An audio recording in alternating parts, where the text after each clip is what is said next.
গেছে, এখন পরিবেশন। ইজিলি কি করবেন, সুন্দর করে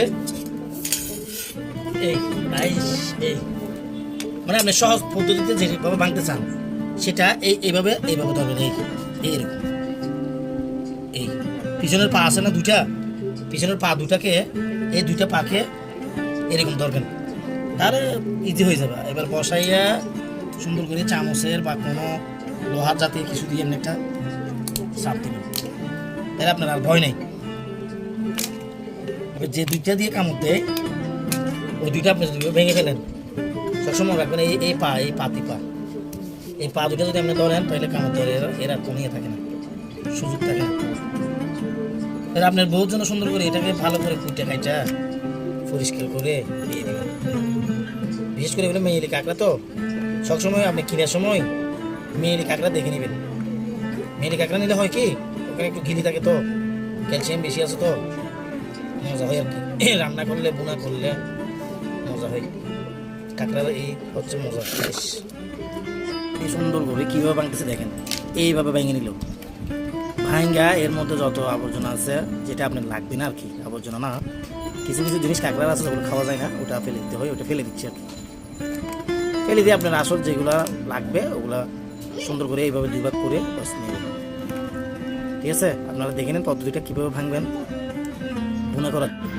আজকে রেসিপি হচ্ছে যে কাঁকড়া বোনা, তার জন্য আমি পেঁয়াজ আর কাঁচামরিচ করে নিচ্ছি।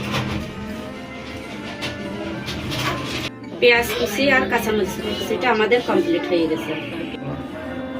কড়াই গরম হলে তেল দিয়ে দেব।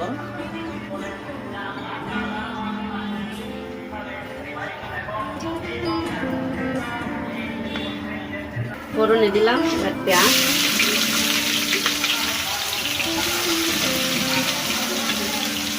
সাথে কাঁচামরিচ কুচি,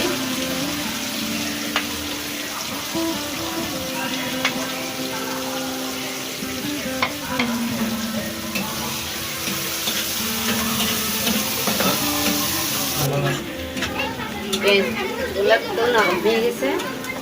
এবার একে একে দিয়ে দেবো এখানে টমেটো কুচি,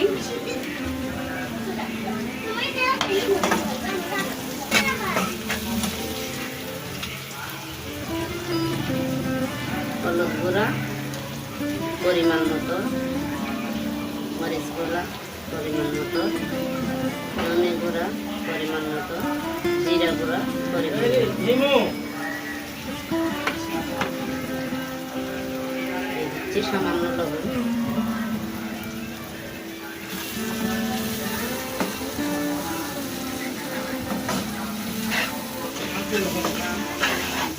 এবার দিয়ে দেব মেইন উপকরণ, সেটা হচ্ছে যে কাঁকড়া বোনা।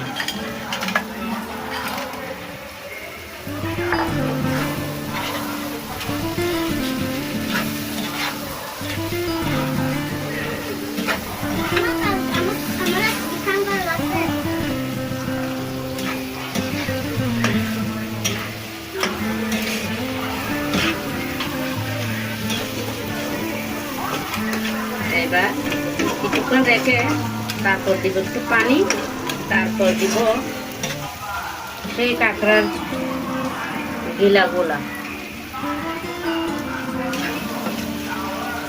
কাঁকড়ার মেন গিলিগুলো দিয়ে দিচ্ছি, যার জন্য অনেক স্বাদ হয়। কাঁকড়ার গিলি দিলে স্বাদ বাড়িয়ে দেয়। এবার হয়ে গেলে হালকা পানি দিয়ে দিলাম, দিয়ে সিদ্ধ হলে নামিয়ে আপনাদেরকে পরিবেশন করব। করা শেষ হয়ে গেছে, আমার কাঁকড়া বোনা হয়ে গেছে। এখন আমি ধনেপাতা দিয়ে নামিয়ে নেব।